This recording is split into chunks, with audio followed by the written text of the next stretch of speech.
नमस्कार। काला सच सफ़ेद झूठ के इस प्रोग्राम में आपके लिए फिर से लाया हूँ मैं रहस्यमय घटना पर आधारित कहानी, जो कि जुर्म की दुनिया की होती है।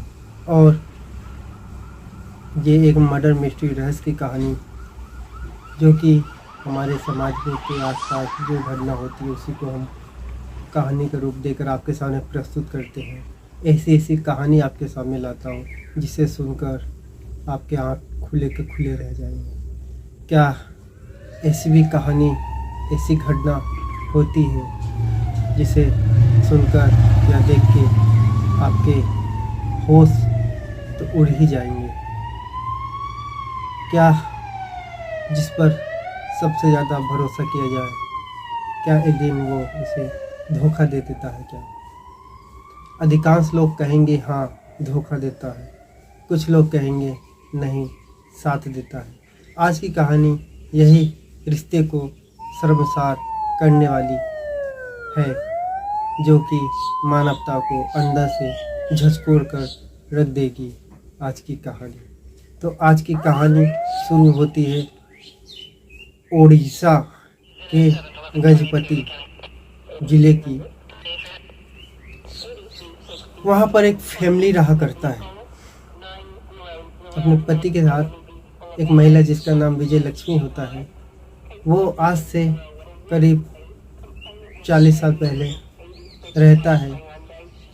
लेकिन कुदरत का क्या कहे कि ये मुमकिन नहीं था कि लक्ष्मी कभी माँ बन पाए। आखिर दोनों गुजरते हैं, रहते हैं साथ में एक संतान की प्राप्ति के लिए, लेकिन हार थक कर कोई संतान नहीं होता। तो एक दिन अचानक किस्मत कैसी बदलती है, कैसी एक करवट लेती है कहानी, आपको बताते हैं। ये इस तरीके की कहानी है कि मूवी बना दे तो वो भी हिट हो जाए। अचानक उसे एक छोटी बच्ची, करीब 1.5 साल की या महज का 1 साल की बच्ची, रोते हुए सड़क किनारे उसको मिलता है। वो माँ ममता से भरकर उस बच्ची को गोद में उठाती है, सीने से लगाती है और आसपास ढूंढती है कि इसकी माँ कहाँ है। लेकिन वो बदकिस्मत बच्ची की माँ कहीं नज़र नहीं आता है। तो वो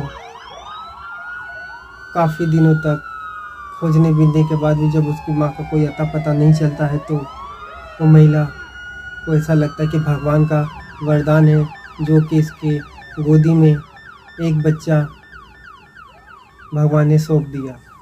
वो बच्चे को पाकर बड़ी खुश होती है और दोनों पति पत्नी उस बच्चे की देखभाल करते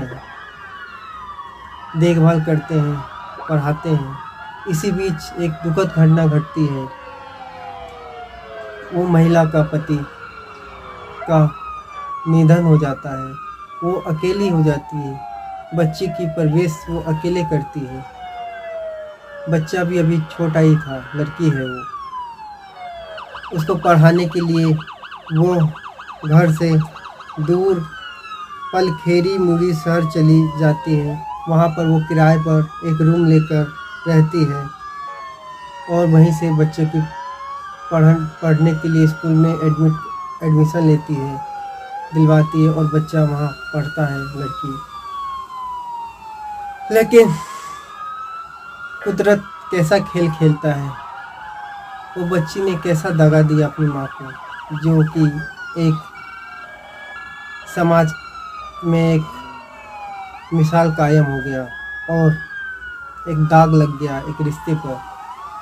और सवाल खड़े हो गए, क्या जिस बच्ची को इतने वर्षों से पाल पोस कर बड़ा की, कम से कम 12-13 साल की बनाई, उसकी खुशियों के लिए सब कुछ लुटाया, धन दौलत से लेकर, वो बच्ची उसके साथ क्या करती है, बताते हैं ये कहानी में। 29 अप्रैल बीते हुए 29 अप्रैल की शाम एक लड़की अपनी माँ को एक दवाई की गोली देती है। जब महिला वो दवा खाती है तो वो बेसुध हो जाती है। वो लड़की फिर 2 लड़कों को बुलाकर तीनों ने मिलकर उस महिला का तकिया से मुंह दबाकर जान ले ली। फिर तीनों ने अस्पताल ले जाकर डॉक्टर के सामने ये दावा किया कि उन्हें दिल का दौरा पड़ा है। राजलक्ष्मी को पहले से ही हृदय रोगी थी, इसलिए किसी को उस पर शक नहीं हुआ और डॉक्टर भी उसका पोस्टमार्टम करके सबको उसको दे दिया। अगले दिन भुवनेश्वर में अंतिम संस्कार भी कर दिया गया। सब कुछ योजना के मुताबिक चल रहा था, लेकिन किस्मत को कुछ और ही मंजूर था। लगभग 15 दिन बाद राजलक्ष्मी के भाई शिवा प्रसाद मिश्रा घर आते हैं और वो जो लड़की रहती है उसका मोबाइल फ़ोन उसे मिल जाता है, जिसमें इंस्टाग्राम पर की गई चैट्स में हत्या की पूरी प्लानिंग दर्ज थी। यहाँ तक कि गहनों और नकदी को कैसा हड़पा जाए इसका भी जिक्र था। इस खुलासे के बाद महिला के भाई पुलिस में शिकायत दर्ज कराती है। पुलिस ने किशोरी लड़की समेत 2 साथी गणेश रथ और दिनेश साहू को गिरफ्तार कर लाती है। जब तीनों से कड़ाई से पूछताछ की गई तो तीनों ने अपना अपराध कबूल कर लिया। पुलिस ने बताया कि करीब 14 साल पहले राजलक्ष्मी और उनके पति को भुवनेश्वर की एक सड़क पर 3 साल की एक बच्ची लावारिस हालत में मिलती है। निसंतान दंपति को उस बच्ची को अपनाया और बेटी की तरह पाला, लेकिन पति के मौत के बाद भी राजलक्ष्मी ने अकेले ही उस बच्ची के परवरिश के लिए अपना शहर छोड़कर पड़लोखीपुरम शहर गई और वहाँ किराए के रूम लेकर बच्ची का पढ़ाई और उच्च भविष्य का सपना लेकर उसको स्कूल में एडमिशन कराया गया। उसकी क्या बताए ये कहानी किस मोड़ ले रही है, किस तरीके से ऐसा होता है। राजलक्ष्मी को शायद कभी ये अंदाज भी नहीं हुआ होगा कि जिस मासूम बच्ची को उसने एक दिन सड़क किनारे बेसहारा देखा और सीने से लगाकर अपनी बेटी बनाया, वहीं एक दिन उसकी जान की दुश्मन बन जाएगी और एक दिन वो 2 दोस्तों की मदद से अपनी गोद ली हुई माँ की निर्मम हत्या कर देती है। पुलिस ने बताया कि राजलक्ष्मी उस लड़की को कक्षा 8 में जो पढ़ती थी उसका 2 युवकों के साथ संपर्क हो गया था, जिसमें 21 वर्षीय मंदिर के पुजारी गणेश रथ बताया जाता है और एक युवक जो कि 20 वर्षीय दिनेश साहू बताया जाता है। दोनों के साथ उसके संबंध हो गए। एक्चुअली लड़की का उम्र 12 साल था। उसको लेकर उम्र में बड़े इन लड़कों से उसके रिश्ते को लेकर राजलक्ष्मी ने आपत्ति जलाई, उसको डांटा झपटा। फिर उसके बाद